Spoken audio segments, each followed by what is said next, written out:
Selamat pagi Bu Elis. Pagi Bu Astri. Ya, apa kabar Bu? Luar biasa, alhamdulillah baik. Alhamdulillah. Hari ini Bu Elis sangat cerah sekali nih. Nah, ini rencananya memang saya nih praobservasi. Hari ini kan mau supervisi akademik ke kelasnya Bu Elis ya. Terkait dengan tugas saya Bu di pendidikan guru penggerak ini, kita akan melakukan supervisi akademik dengan proses coaching ya. Nah, saya akan melakukan praobservasi, namun sebelumnya saya akan mengajukan beberapa pertanyaan Bu Elis. Mohon berkenan ya Bu. Oke. Baik Bu. Beberapa pertanyaan yang saya akan ajukan Bu untuk nantinya pembelajaran Bu Elis itu, apa tujuan pembelajaran Bu Elis yang akan dicapai? Ada beberapa poin ya dalam tujuan pembelajaran yang nantinya saya laksanakan. Yang pertama, nanti pada pembelajaran disajikan sebuah gambar. Siswa dapat memecahkan masalah yang berkaitan dengan penjumlahan pecahan.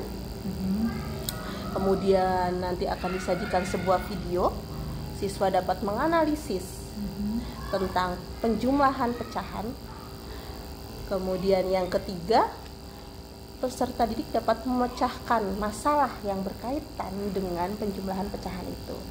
Yang terakhir, peserta didik dapat menyimpulkan menyimpulkan dari materi penjumlahan pecahan yang sudah disampaikan. Oke, baik. Jadi tadi ada beberapa tujuan pembelajaran ya Bu. Iya. Yang pertama tadi mengetahui konsep pecahan terlebih dahulu, kemudian menganalisis, kemudian memecahkan yang berkaitan dengan penjumlahan pecahan, Betul. kemudian menyimpulkan penyelesaiannya ya. Ini nanti terkait dengan pemberian permasalahan ya Bu ya. Oke, baik Bu. Nah, berikutnya Bu Elis, area pengembangan yang hendak dicapai itu apa Bu? Area pengembangannya itu siswa dapat memahami konsep penjumlahan pecahan yang akan hendak saya capai itu. Jadi siswa dapat memahami konsep penjumlahan pecahan ya Bu. Jadi Ibu fokus kepada materinya pecahan, tetapi konsep penjumlahan ya, penjumlahan pecahan. Oke Bu Elis. Nah, itu tadi area pengembangan Bu. Kemudian yang selanjutnya strategi nih Bu. Strategi Ibu dalam pembelajaran penjumlahan pecahan itu yang dipersiapkan tuh apa Bu? Beberapa strategi nih ya dalam proses pembelajaran saya. Yang pertama, saya menggunakan pendekatan scientific learning berbasis TIPEC. Kemudian model pembelajaran yang saya gunakan itu nanti problem based learning, PBL. PBL ya Bu. Kemudian ada metodenya itu metode diskusi, demonstrasi, dan tanya jawab pasti. Oke, berarti di sini sudah sangat lengkap sekali ya Bu ya. Iya. Jadi pendekatannya itu dengan pendekatan saintifik, kemudian Ibu juga menerapkan berbasis TIPEC ya. Dan tentunya ini sudah menerapkan pembelajaran abad 21 Bu ya. Iya. Jadi kemudian modelnya tadi dengan model PBL, problem based learning, kemudian dengan metode diskusi, demonstrasi, dan tanya jawab. Oke, ini sudah sangat lengkap sekali. Nah, terkait dengan kendala nih Bu, ada nggak Bu Elis sudah memprediksikan nggak kendala apa yang nantinya akan dihadapi Bu Elis dalam pembelajaran? Oke, menurut saya sih saat pembelajaran nanti saya berlangsung itu kendala yang saya akan temui sepertinya pada penjumlahan itu kan nantinya akan menyamakan penyebut. Mereka itu ada beberapa peserta didik yang perkaliannya belum hafal, apalagi di angka-angka besar seperti perkalian 7, 8, dan 9 itu mungkin kendalanya. Itu yang sudah menjadikan prediksi Bu Elis sebelumnya ya. Jadi sekali. Kendalanya itu adalah ketika kita mempelajari penjumlahan pecahan, awalnya itu dasarnya adalah tetap perkalian ya. Nah, ini yang nantinya akan menjadi kendala ya, apalagi menurut Bu Elis kalau perkaliannya itu sudah di angka besar di atas 7 ya.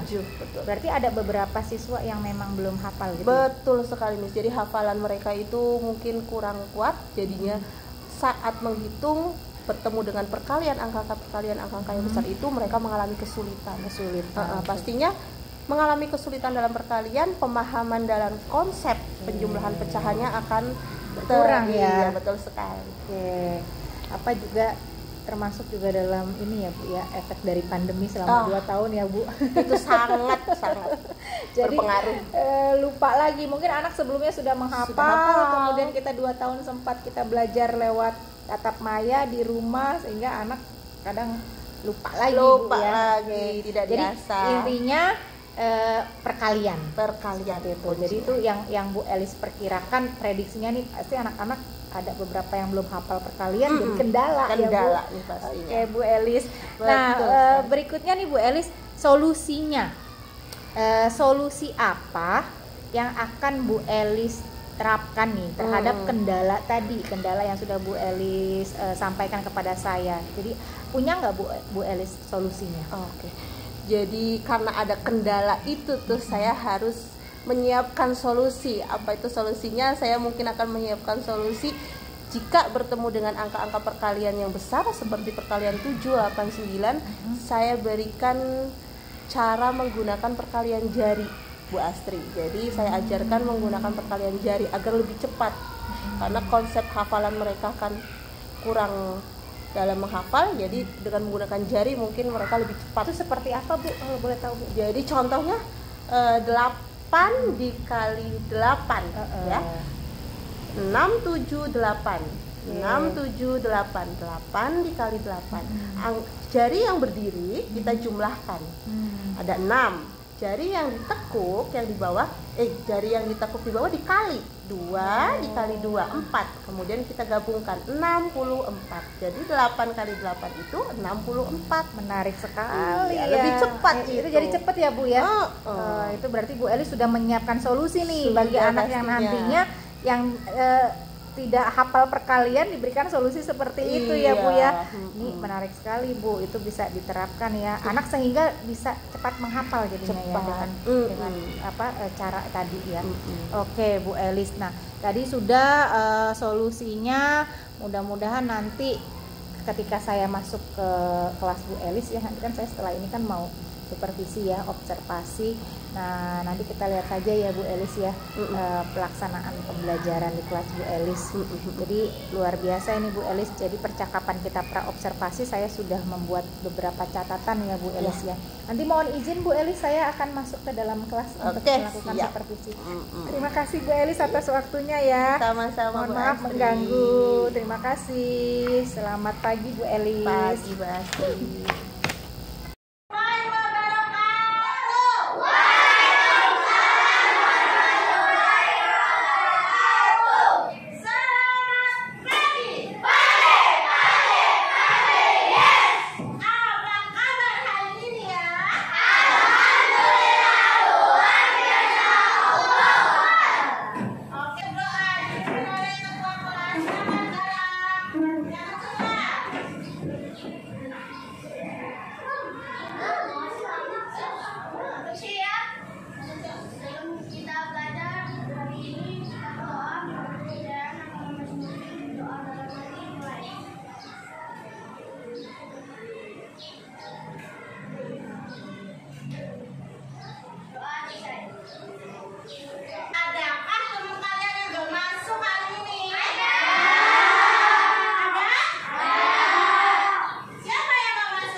Simak dulu, tonton dulu videonya.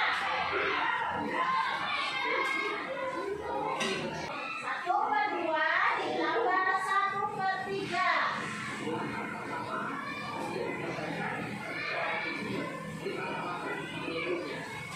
Kita samakan penyebutnya.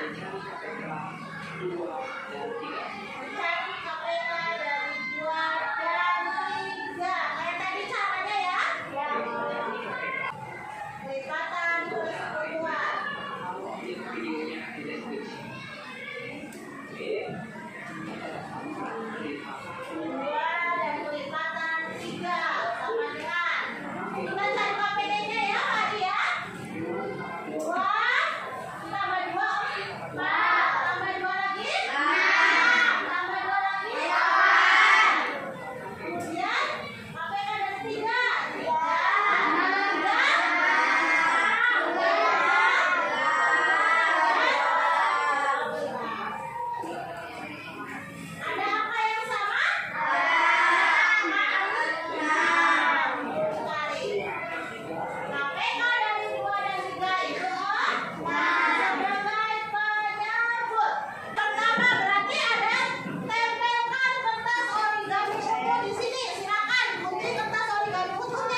Selamat siang Bu Elis. Selamat siang Bu Astri. Ya, alhamdulillah ya, tadi terima kasih saya sudah diberikan kesempatan untuk melakukan observasi tadi ya, supervisi akademik di kelasnya Bu Elis. Dan memang saya melihat luar biasa Bu, aktif sekali ya. Ya, anak-anaknya memang super. Luar biasa ini. Ini juga gurunya juga sudah bagus sekali dalam penyampaian materi. Baik Bu Elis, terkait dengan tadi saya sudah supervisi melakukan observasi di kelas Bu Elis. Ada beberapa yang ingin saya tanyakan di pasca observasi ini ya Bu ya. Nah, tadi kan Ibu sudah melakukan pembelajaran matematika konsep pecahan. Nah, saya yang ingin tanyakan itu, menurut Ibu kondisi di kelas Bu Elis itu tadi seperti apa sih Bu? Oke. Jadi menurut saya nih ya, saat pembelajaran berlangsung kondisi kelas saya itu udah cukup kondusif ya Bu Astri ya. Kemudian anak-anaknya juga komunikatif, aktif dalam menyampaikan pendapat, aktif dalam bertanya. Jadi udah cukup baiklah dalam proses pembelajaran menurut saya. Semuanya sudah terlibat ya Bu ya, sudah aktif. Iya. Jadi kelasnya pun juga saya lihat tadi kondusif, kemudian juga interaktif, komunikatif, dan saya lihat pembelajarannya sudah berpusat kepada murid ya Bu ya, luar biasa. Sekali. Dengan tadi yang modelnya problem based learning, ada beberapa strategi dan pendekatan juga metode ya. Yang paling penting tadi ada titik tuh Bu, menarik sekali Bu, disajikan video, kemudian PPT-nya ya. PPT gambar. Itu berarti Bu Elis membuat medianya Sendiri dong. Saya buat semenarik mungkin karena menurut saya anak itu saat ditampilkan sebuah gambar, ditampilkan sebuah video, pembelajarannya itu lebih, wah ini apa sih, menarik banget nih, saya ya, mau mengikuti jadi, gitu. Berarti itu dia secara visual ya Bu ya. Oke. Oke Bu Elis. Nah, saya mau menanyakan ini Bu, keberhasilan ketercapaian pengembangan siswa. Apakah sudah berhasil yang Ibu rasakan tuh tadi dari pembelajaran tadi? Apakah bisa dikatakan sudah berhasil atau belum? Oke. Jadi saya amati dalam proses pembelajaran saya tadi di kelas, anak aktif maju, kemudian dapat menjawab soal yang saya ajukan di papan tulis ataupun lisan, anak bisa menjawab. Jadi menurut saya di tes tertulis pun saat evaluasi hasilnya juga cukup bagus. Jadi menurut saya sudah mencapai keberhasilan dalam pembelajaran. Sudah berhasil ya Bu, berarti Iya. apa yang sudah Ibu sampaikan, materinya pun juga mencapai tujuan pembelajaran yang tadi sebelumnya juga saya sudah observasi ke Ibu ya. Dan itu memang ketercapaian tujuan pembelajaran itu yang penting ya Bu ya. Betul Karena memang sekali. dari di awalnya itu. Oke, saya juga tadi juga mengamati tuh Bu, ketika pembagian kelompok tuh ya, anak sudah diskusi ya, di situ ada keterlibatan siswanya. Nah, kemudian Bu, bagaimana Ibu menilai performa Ibu sendiri nih? Jadi Ibu menilai performa Bu Elis tadi ketika pembelajaran di kelas itu seperti apa Bu? Jadi performa saya saat pembelajaran di kelas, saya sudah, menurut saya sendiri ya, saya sudah dapat menguasai kelas, saya dapat berinteraksi baik dengan murid, tanya jawab saat membantu mereka mengalami kesulitan saat kerja kelompok pun saya sudah mampu di situ. Penguasaan kelasnya, saya tidak berpusat berdiri hanya di depan, saya bisa keliling. Jadi Ibu mobile ya? Mobile dong pastinya. Iya. Berarti memang ya siswa tersebut diberikan kesempatan untuk bertanya, Bu Elis juga memberikan jawaban, dan tentunya memang itu yang diharapkan oleh siswa ya Bu Elis ya. Oke Bu Elis. Kedepannya nih Bu Elis itu ingin menerapkan pembelajaran yang seperti apa sih Bu? Jadi dari hasil pembelajaran materi matematika itu tadi yang tentang penjumlahan pecahan itu, saya berharap siswa dapat mempraktekkan ya. Jadi bukan hanya pembelajaran di kelas saja, tapi dia dapat praktek dalam lingkungan sehari-hari, dalam kehidupan sehari-hari. Saat mereka memotong kue itu kan pasti dengan konsep pecahan pastinya. Kemudian saat membeli buah dengan berapa kilo, 1/4 kilo, setengah kilo, 1/2 kilo, mereka dapat menerapkan, mereka dapat menghitung. Itu dari hasil pembelajaran yang saya terapkan tadi. Jadi artinya konsep pecahan itu bisa diterapkan dalam kehidupan sehari-hari ya Bu ya. Sekali, nah Bu itu kan merupakan salah satu pembelajaran realistik matematik ya Bu. Jadi pendekatan matematika realistik berdasarkan kehidupan Kehidupan nyata siswa itu membawa konsep pecahan ini sampai nantinya tuh mereka menemukan peristiwa-peristiwa yang mereka hadapi dalam kehidupan sehari-hari seperti itu ya Bu Elis ya. Menarik sekali ini Bu Elis materinya ya.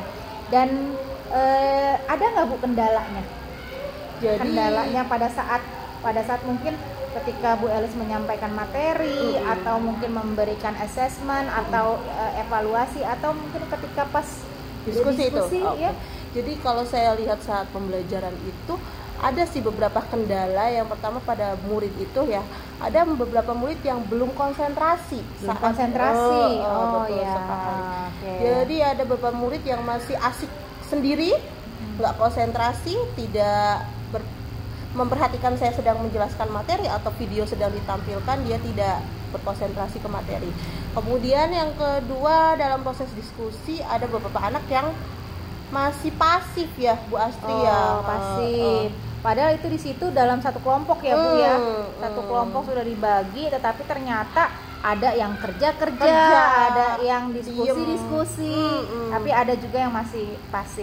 Tapi kan dalam keseluruhan hanya beberapa aja. Artinya sudah fokus juga kepada materinya Bu Elis. Oke Bu Elis, untuk rencana tindak lanjutnya nih Bu Elis nih, hal apa yang akan Bu Elis kembangkan ke depannya ya? Yang akan Bu Elis ini untuk tindak lanjutnya, apa yang akan Bu Elis kembangkan nih, mungkin terkait dengan materi konsep pecahan ini, nanti akan dibawa berkelanjutannya dengan apa seperti itu Bu Elis? Jadi yang saya akan kembangkan kan karena materi pecahan itu bukan hanya pada penjumlahan, nanti mereka akan dikembangkan ke perkalian. Perkalian pecahan, kemudian pembagian. Jadi masih ada keberlangsungan materi yang akan dikembangkan. Jadi mulai dari penjumlahan, nanti pengurangan, kemudian perkalian, pembagian gitu ya. Dan ini tentunya memang akan dibawa dalam kehidupan sehari-hari ya. Tadi seperti yang tadi Bu Elis katakan, mungkin dalam implikasinya ke siswa ya, dalam kehidupan sehari-harinya ketika siswa ke pasar mau membeli misalkan buah setengah 1/2 kilo, setengah kilo, 1/4 kilo. Nah ini akan dipraktikkan kan ya. Jadi itu tindak lanjutnya ya Bu Elis ya. Iya. Jadi menarik sekali nih Bu Elis, tadi juga luar biasa. Saya sudah mengamati jalannya observasi atau supervisi di kelasnya Bu Elis ini. Mungkin nanti kalau saya next mau supervisi kembali diperkenankan ya Bu Elis. Perkenalkan sekali. Ya, ya. Terima kasih banyak nih Bu Elis atas waktunya ya Bu Elis ya. Mudah-mudahan saya juga bisa menerapkan pembelajaran ini, konsep ini ke murid-murid saya juga nanti. Karena kan ini berkaitannya dengan kehidupan anak gitu ya. Bukan hanya anak sekedar mempelajari apa itu pecahan, bagaimana itu menyelesaikannya, tetapi anak itu bisa mengimplementasikannya ke dalam kehidupan mereka sehari-hari. Betul sekali. Oke, terima kasih banyak ya Bu Elis atas waktunya. Sama-sama. Saya mohon maaf sudah mengganggu. Oke, terima kasih Bu Elis. Selamat siang.